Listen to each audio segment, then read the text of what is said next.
Hoy estamos sentados en su mesa. Hoy estamos sentados en la mesa del Rey. Y ese es el título de la palabra que vamos a compartir el día de hoy, domingo 18 de septiembre. Todos nosotros sabemos perfectamente y nos acordamos de dónde nos sacó el Señor. El Señor a unos los habrá sacado del pozo de la desesperación, quizás por una enfermedad, como era mi caso, por una esterilidad, quizás alguna adicción que no podías vencer en tu vida y el Señor te sacó de esa adicción. Quizás tu vida estaba sumida en la escasez, en la tristeza y en los tratamientos psicológicos y el Señor vino, te llenó de su espíritu y puso ese gozo en tu corazón y te dio esa nueva vida y te transformó para siempre. Todos íbamos en diversas direcciones, perdidos en este mundo, siguiendo, como dice la palabra, la corriente de este mundo, sin saber cuál sería nuestro final. Pero el Señor en su misericordia interceptó nuestros pasos a través de esa dificultad, de esa necesidad, de ese problema que quizás teníamos, porque ¿cuál es el mejor momento para venir a los pies del Señor? Cuando tienes alguna necesidad o algún problema. Porque si no, estamos, como se dice, lirín, lirón, felices de la vida, sin pensar en el más allá, sin pensar en los pecados, sin pensar en lo que hacemos, de fiesta en fiesta, y de risa en risa, y de chiste en chiste. Pero el Señor, en nuestro dolor, cualquiera haya sido este, interceptó nuestros pasos y nos dio una nueva vida. Pero el Señor nos dice en 1 Corintios 1, del 26 al 29, ¿quiénes somos los que el Señor intercepta? ¿Los superpower, los superregios, los primeros de la clase? Dice que miremos, dice el Señor, pues mirad, hermanos, vuestra vocación. Ubiquémonos bien, que no sois muchos sabios. Por supuesto, el Señor ha puesto por ahí salpicados algunos sabios y genios, según la carne, que también son necesarios. Ni muchos poderosos, ni muchos nobles de sangre azul, sino que, gracias Jesús, lo necio del mundo. Yo que no estaba para estar sentada acá, el Señor pasó y dijo, ¡ah! Está sufriendo, Señor, ayúdame. 10 años tengo esta enfermedad, tengo esta esterilidad. Y el Señor tocó mi vida. Dice que lo necio del mundo escogió Dios para avergonzar a los sabios. Y lo débil, Él te vio en esa debilidad, Él te vio en esa necesidad, Él te vio en esa situación que no podías resolver.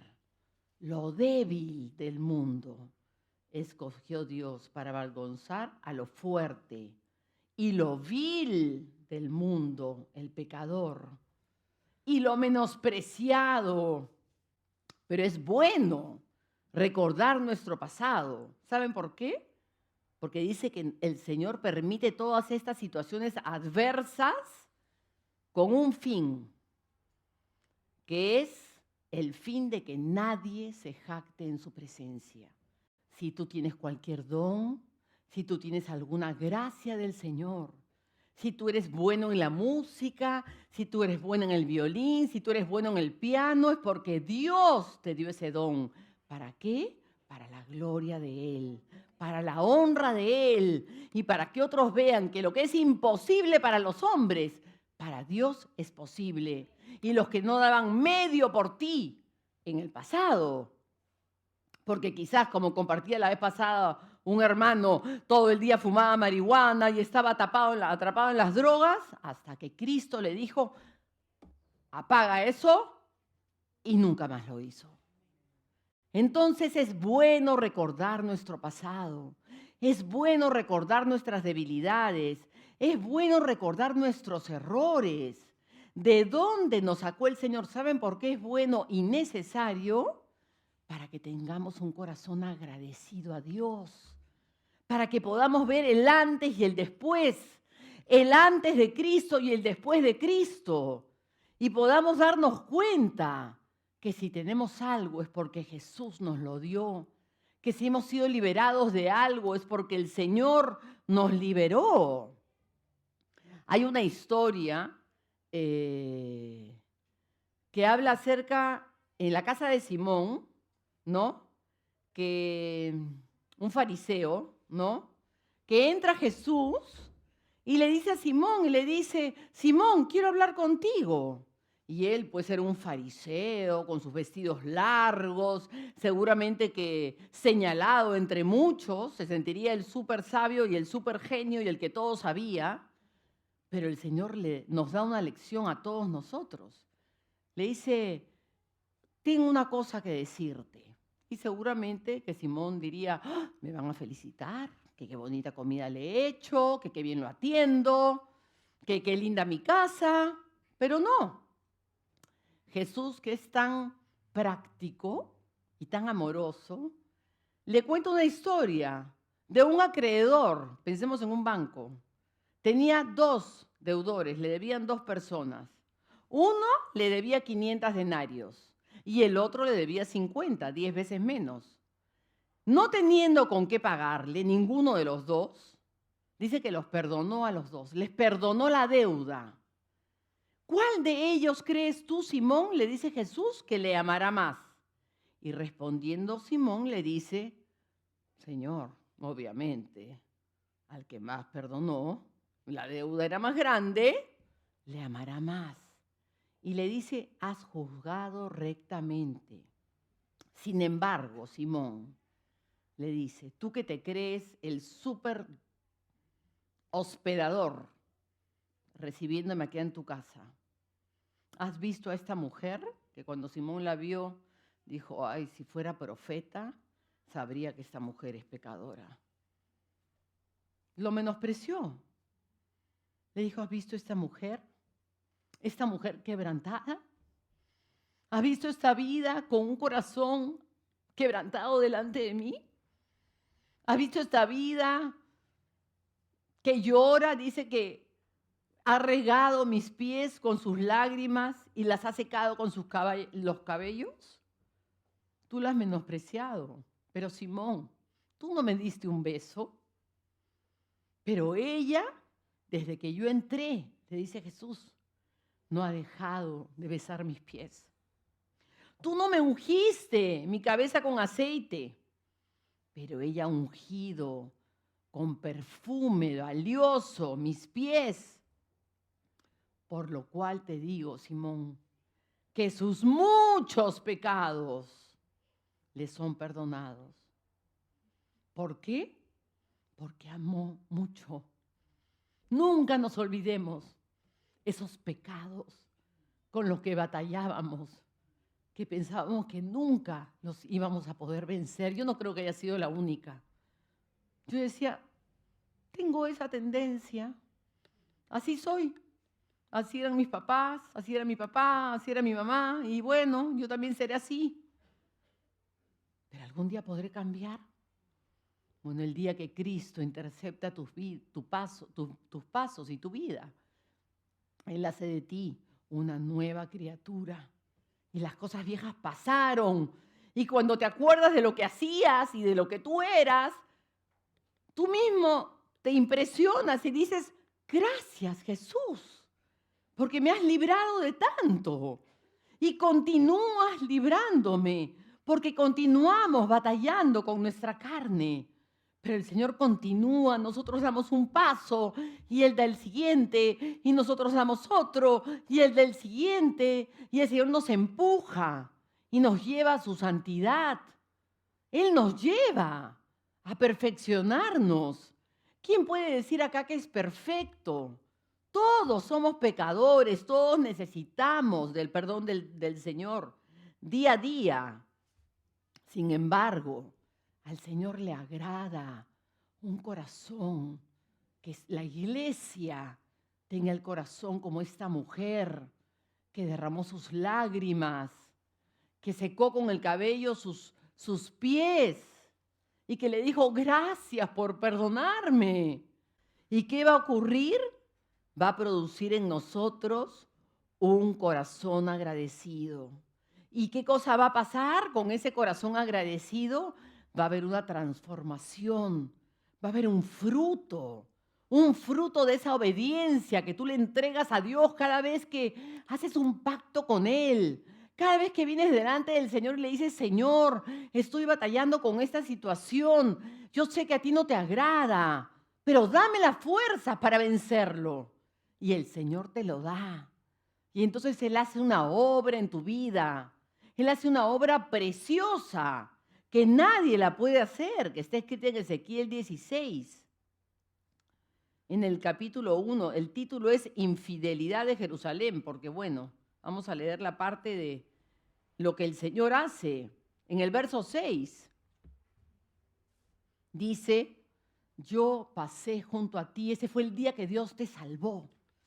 Él pasó junto a ti y te vio. ¿Cómo te vio?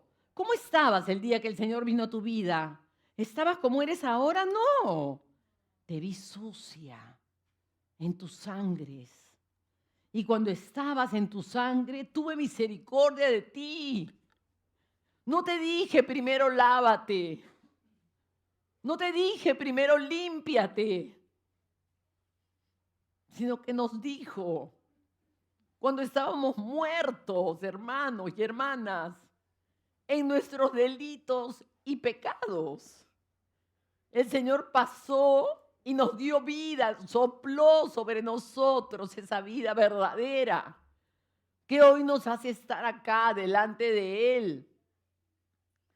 Y así en medio de esa sangre que estábamos, el Señor nos dijo, vive. Sí, te dije vive cuando estabas en tus sangres y te hice crecer.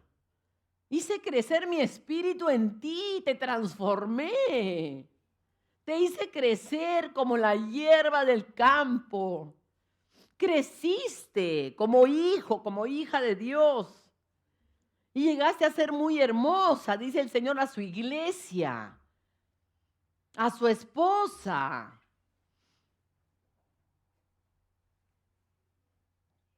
Tus pechos se habían formado y tu pelo había crecido, pero estabas desnuda, todavía no tenías la cobertura de Dios sobre ti. Estabas desnuda por completo y el Señor pasa una segunda vez por tu vida y otra vez te vuelve a mirar.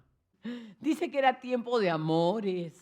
Este segundo toque de Dios que se da todo el tiempo es este toque del Señor sobre nosotros.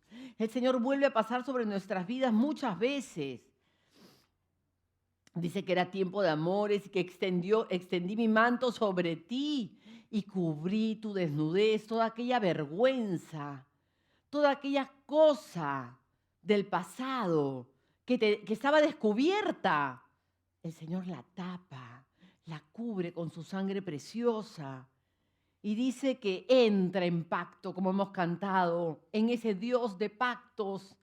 Entra en un pacto contigo, precioso. Dice Jehová el Señor, ¿y qué hace?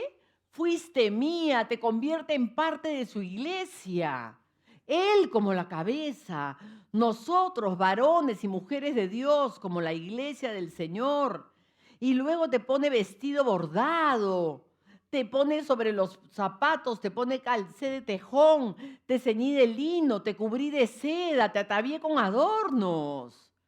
Y el Señor te comienza a poner adornos y joyas. ¿Cuáles son las joyas de Dios?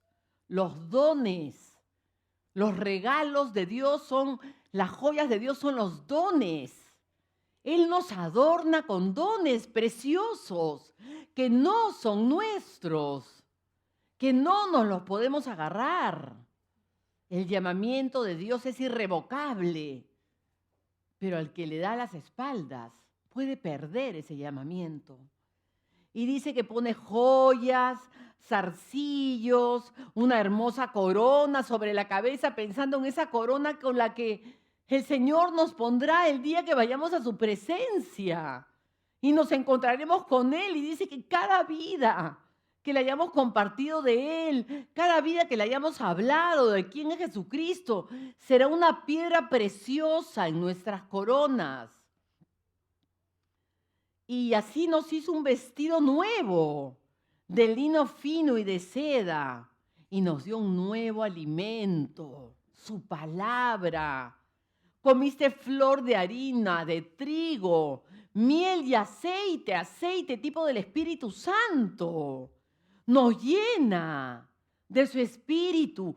Cada vez que venimos acá a las alabanzas, no estamos llenos del Espíritu de Dios. Nuestro corazón, como dice el Salmo que estamos, el Espíritu nos llega, pero se nos rebalsa. Y estamos todos unidos en un solo corazón. Y el Señor embellece a su iglesia.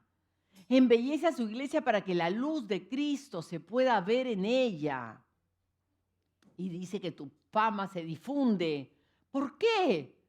Porque ya sabe todo el mundo que tú ya no eres la que eras, que tu fama ha cambiado. Dios te ha dado un nombre nuevo.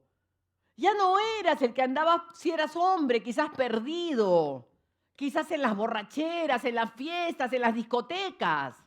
Ya no. Ya tus amigos, tus amigas del pasado, saben que cuando están contigo hasta se asustan de hablar. Ay, no hables así porque a la hermanita no le gusta. Saben, se dan cuenta, porque esa luz de Cristo es manifiesta. Esa luz de Cristo se puede ver, se puede sentir, que tú eres un hijo de Dios, que tú eres una hija de Dios, que tu llamado es algo que trasciende las épocas, que has perseverado, no sé, Martita, ahora que te estoy viendo, 30, 40 años en el Señor. ¿Quién va a perseverar en algo que no es real por la eternidad? Como le hemos dicho, hasta el último día de mi vida, quiero ser tuya. Hasta el último día de mi vida, quiero que me sigas lavando con tu sangre, que me sigas vistiendo, que me sigas dando tus dones, que me sigas dando tus joyas. Valoro mucho tu presencia, Señor. Por eso es que venimos acá. No venimos acá para ser obedientes y que todos nos vean que sí cumplimos, check, asistió. Venimos acá porque amamos al Señor. Y como iglesia hemos hecho un pacto de amor con Dios, como el pacto de esos dos amigos, David y Jonatán. Ese es un pacto precioso. Jonatán era hijo de Saúl, del perseguidor de David, del enemigo de David. Sin embargo, ellos hicieron un pacto precioso, un pacto maravilloso. David corría y Saúl mandaba, quería matarlo, lo odiaba porque le tenía envidia. Porque decían, Saúl mató a sus 1000, David a sus 10,000. David había sido ungido por Dios también para un llamado muy especial, ser el rey de Israel. Pero, ¿qué podríamos decir? ¿Qué contrasentido? Pero los pactos son los pactos. Y hay pactos que se tienen que cumplir. El pacto que Dios ha hecho con su iglesia no va a ser un pacto que se va a romper. Es un pacto sempiterno. Es un pacto que va a pasar tu vida. Va a terminar en el final de tus días. Nunca se va a acabar. El cumplimiento final va a ser el día del banquete del Señor. Ese pacto que Dios te hizo el día que pasó a tu lado y te dijo, vive, ese día Él escribió tu nombre en el libro de la vida. Estás en ese libro, tu nombre y tu apellido está escrito ahí. Y nadie lo va a borrar. Ese pacto que hizo David con Jonatán trascendió la vida de Jonatán, porque Saúl y Jonatán murieron, pero el pacto seguía vivo y David cumplió el pacto con el hijo de Jonatán, porque así es nuestro Dios, lo hemos cantado hoy día, Dios de pactos, que cumples tu palabra, que guías mi destino. Ese es nuestro Dios. Nuestro Señor es grande. Dice que ese pacto de David con Jonatán, dice que hay un versículo que dice que el alma de Jonatán quedó ligada con el alma de David y que David no lo dejó volver a casa de su padre y que hizo un pacto Jonatán con David. ¿Por qué? Porque lo amaba como a sí mismo. Y esto tipifica el pacto que ha hecho Cristo con su iglesia. ¿Saben por qué? Porque la ama como a sí mismo. ¿Por qué? Porque Jesús es la cabeza y nosotros como iglesia somos el cuerpo de Cristo. Es demasiado grande, hermana Rocío, lo que me estás diciendo, pero es real, es verdad. Nosotros somos el cuerpo de Cristo en esta tierra y nosotros somos sus manos y somos su boca y somos sus pies y somos sus manos que abrazan. Y cuando vamos a esos eventos preciosos que hemos tenido antes de la pandemia, que estamos planeando volverlos a activar, a esos eventos en los que uno se encuentra con alguien que no conoce y lo abrazas y ves que sus ojos se llenan de lágrimas y sabes que es Jesús a través tuyo el que está haciendo esa obra. Y cuando repiten la oración de salvación, tú sabes que Cristo está escribiendo ese nombre y que hay alegría y gozo en los cielos por ese pecador que se está arrepintiendo. Los pactos son sempiternos, a tal punto que se quitó Jonatán el manto que llevaba. Había señal y se lo dio a David, así como otra ropa suya. ¿Qué más le dio?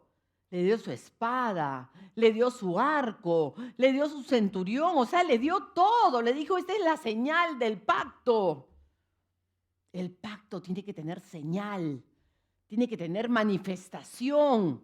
Tiene que haber manifestación de que tú y yo somos hijos de Dios. No es algo por encimita. Esto que el Señor nos ha dado, esta salvación, es para alcanzar a este mundo. Así como alguien tuvo misericordia de mí y alguien tuvo misericordia de ti. Ahora que lo veo a Álvaro, me acuerdo cómo lloraba Álvaro cuando llegó a la iglesia. Nunca había visto llorar a un hombre así. Pero hoy puedo decir que el gozo del Señor está sobre su vida. Y que lo veo acá todos los domingos en la primera fila con una sonrisa de oreja a oreja. ¿Quién ha hecho ese milagro? Jesucristo, nuestro Dios, porque ha hecho un pacto. El pacto viene de Dios. Pero la iglesia es parte del pacto. El pacto venía de David y Jonatán, pero venía con una extensión a más generaciones. A tal punto que Jonatán le dice a David, lo que deseare tu alma, haré por ti. Miren este amor. Y David le dice, harás pues misericordia con tu siervo, ya que has hecho entrar a tu siervo en pacto de Jehová contigo. Hicieron un pacto delante de Jehová. Si hay maldad en mí, le dice, mátame tú, porque no hay necesidad de llevarme hasta tu padre. Le da hasta la autorización a Jonatán. Si ve maldad en mí, Jonatán, mátame. No es necesario que tu padre me mate. Yo te doy. Es tal el pacto que estamos haciendo, es tan entrañable, es un compromiso tan grande que si yo hago mal y tú me quieres matar, mátame, te doy mi vida. Un pacto total. Ellos salieron al campo y Jonatán le dijo a David: Jehová, Dios de Israel, sea testigo. Y lo pone a Dios como testigo. Haga así a Jonatán y aún le añada: si no te hicieres saber cuando mi padre te buscare. Porque David le dice: cuando tu padre me busque para matarme, por favor tú también tienes que salir a buscarme. Jehová esté contigo como estuvo con mi padre, le dice Jonatán. Si para entonces estoy vivo, usa conmigo la misericordia de Jehová para que no muera y nunca apartes tu misericordia de mi casa. ¿Cuántos de nosotros le decimos al Señor: no apartes tu misericordia de mi casa? Porque, Señor Jesús, tú me has prometido y me has dicho que tú y tu casa serán salvos. Por lo tanto, el Señor ha hecho un pacto con cada uno de sus hijos. Él no va a apartar su misericordia. ¿Qué es lo que Dios va a hacer para que eso se cumpla? No lo sabemos, pero es una promesa de Dios. Y Jonatán pactó con la casa de David y hizo jurar a David otra vez, dice que porque lo amaba como a sí mismo. Eran amigos íntimos. Muere Saúl, muere Jonatán y David es elegido rey. Pero Jonatán había tenido un hijo. Jonatán había tenido un hijo que se llamaba Mefiboset. Y el hijo de Jonatán, por línea de sangre, también tenía un reinado. Tenía una sangre especial. Pero él tuvo un problema, tuvo una debilidad, tuvo una experiencia negativa. Era lisiado por un accidente que tuvo cuando era niño. Y por su condición de ser nieto de Saúl e hijo de Jonatán, podríamos decir, bueno, ¿qué pesa más? ¿La sangre o el impedimento? Porque ser lisiado de los dos pies no es una cosa leve, no es una cosa pequeña. Era algo terrible. Él no podía moverse por sí mismo. Necesitaba de una nodriza que lo lleve, que lo traiga, que lo sube, que lo baje, porque no tenía capacidad, posibilidad de caminar. Pero Mefiboset no mantuvo su condición de lisiado, así como nosotros no hemos mantenido nuestra condición, porque cuando Cristo pasó por nuestro lado y nos dijo vive, cambió nuestra naturaleza, cambió nuestros impedimentos, nuestras torpezas, nuestras enfermedades. Boshet significa vergüenza, quitó nuestra vergüenza. Cuando Cristo vino a tu vida y a mi vida, Él sacó todo escarnio, toda vergüenza y nos dio un nombre nuevo. Segunda de Samuel, vamos a leer. Miren este corazón, si no es el corazón de Dios.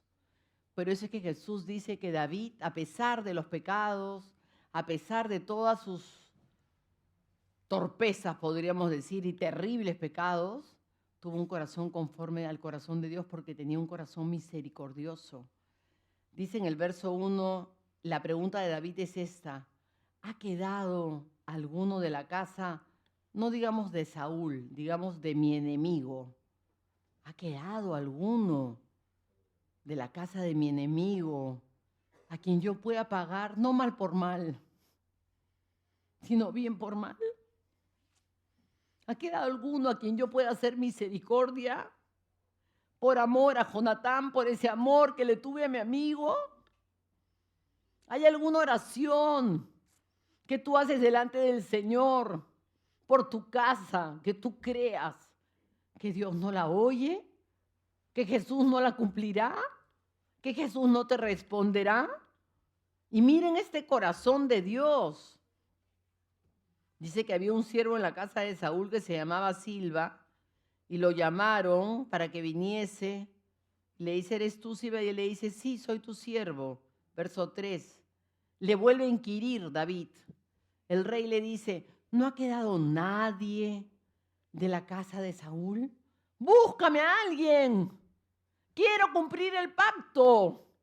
Ya murió Saúl, ya murió Jonatán, pero el pacto sigue vivo. Ese pacto no ha muerto. Ese pacto es para cumplirse y se cumplirá. Y le vuelve a decir, y Siba le dice, ha quedado un hijo de Jonatán, pero tiene un pequeño problema, está lisiado de los pies. ¿Y qué le dice David?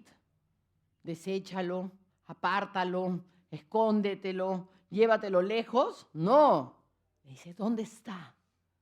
¿Dónde está? ¿Dónde está ese débil? Y Siba le responde al rey, he aquí, y lo trae. Entonces trae a quién? A Mefiboset, el hijo de Jonatán y hijo de Saúl a David, y se postró sobre su rostro e hizo reverencia.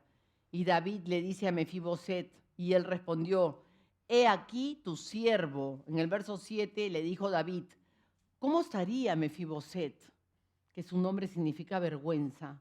¿Cómo estaría de humillado de presentarse a un rey que con una piedrita había matado al gigante Goliat, al que todo lo podía, el que no podía dar un paso, el que no podía sentarse sobre la silla, que tenían que ponerlo y que tenían que sacarlo?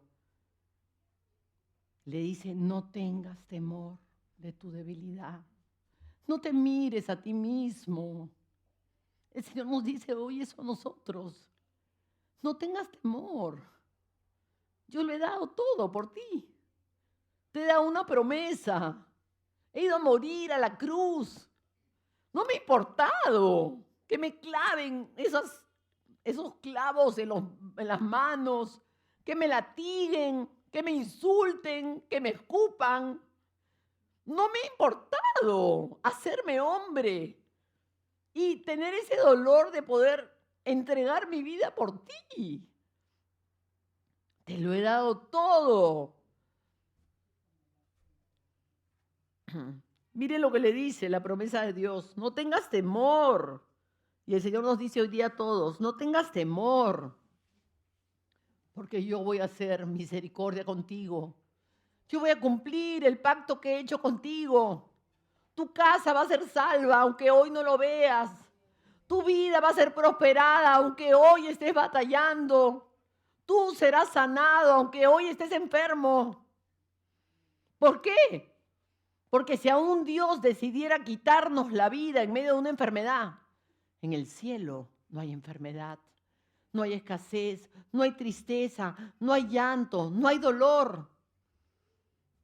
Entonces le da una promesa preciosa y le dice, porque yo a la verdad haré contigo misericordia por amor de Jonatán tu padre y te voy a devolver todo lo que robó la oruga, el saltón y el revoltón. Yo te voy a devolver todas las tierras de Saúl tu padre y tú comerás siempre.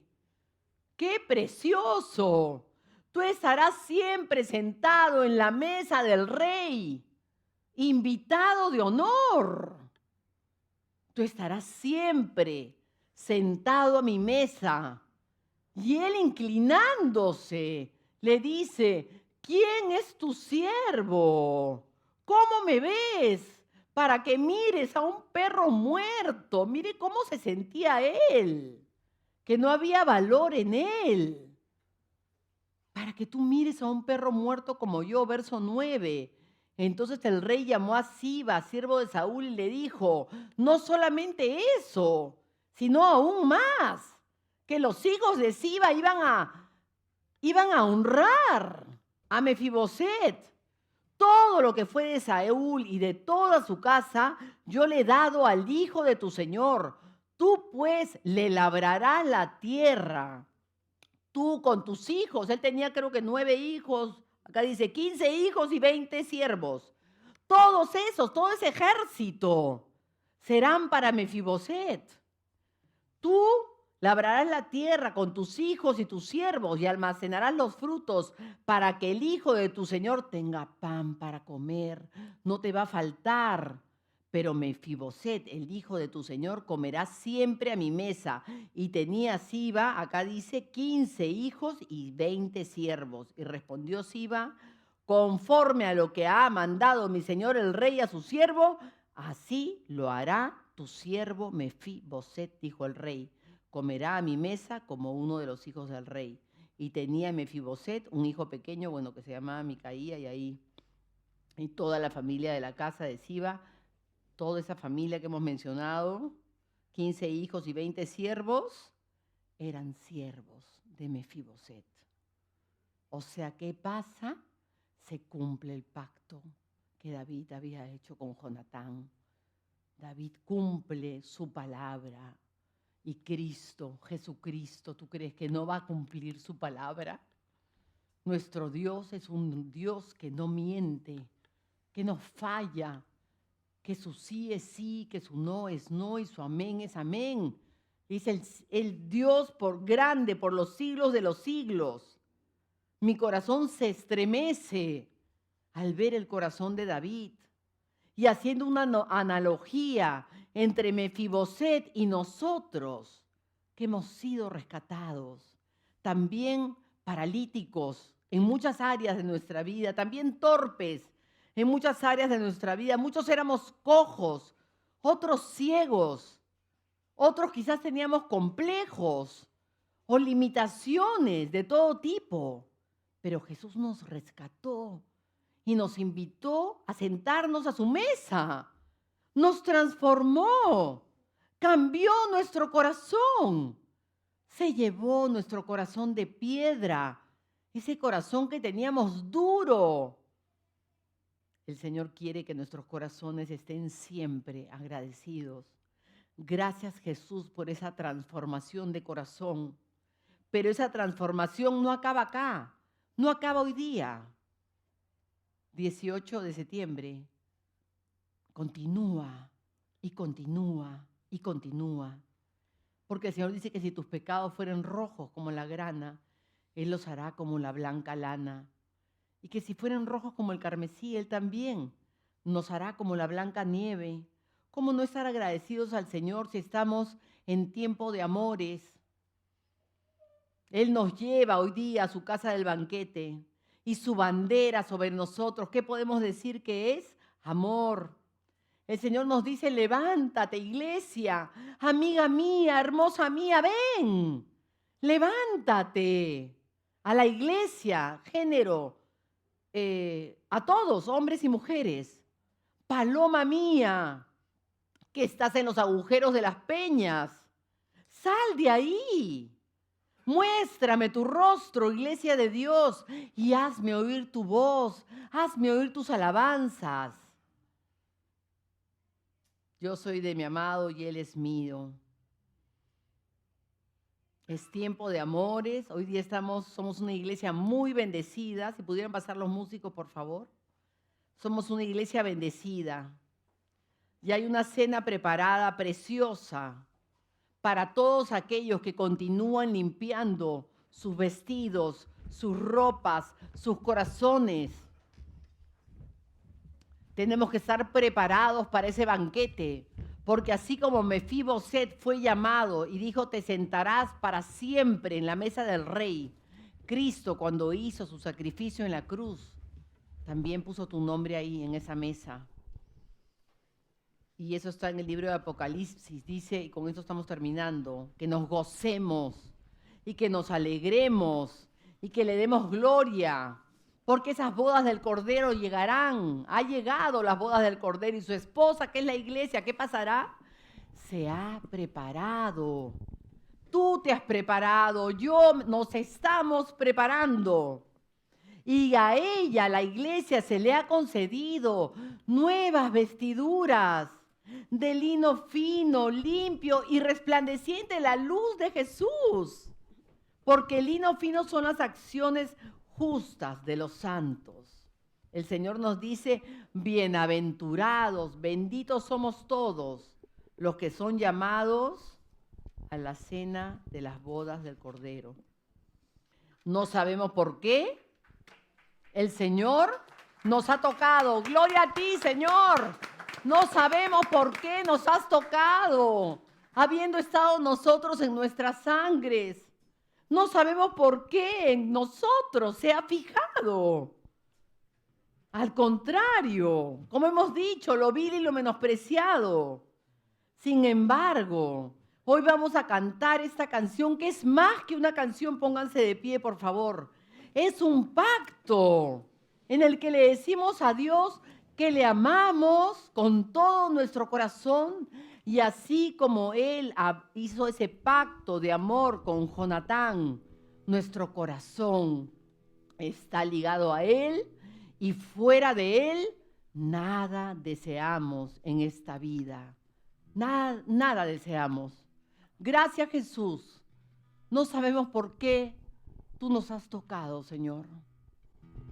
Gracias, Jesús. Pero nos has tocado y nos has llenado y nos has trasladado del reino de las tinieblas al reino de tu luz admirable. Gloria a ti, Señor. Gloria a ti, Jesús.